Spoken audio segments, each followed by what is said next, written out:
electric, gasoline. So guys, Monkey is officially roadworthy. Insured.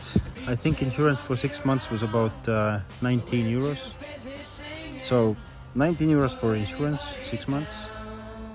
10 euros for tank of gas. So this guy is pretty affordable.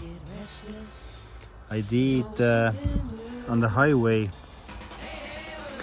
maximum was 93, but the cruising speed was about 87, 8, 90, something like that. And Monkey could be actually your only motorcycle if you have 2 sets of wheels, I would say, because the ones I have on now are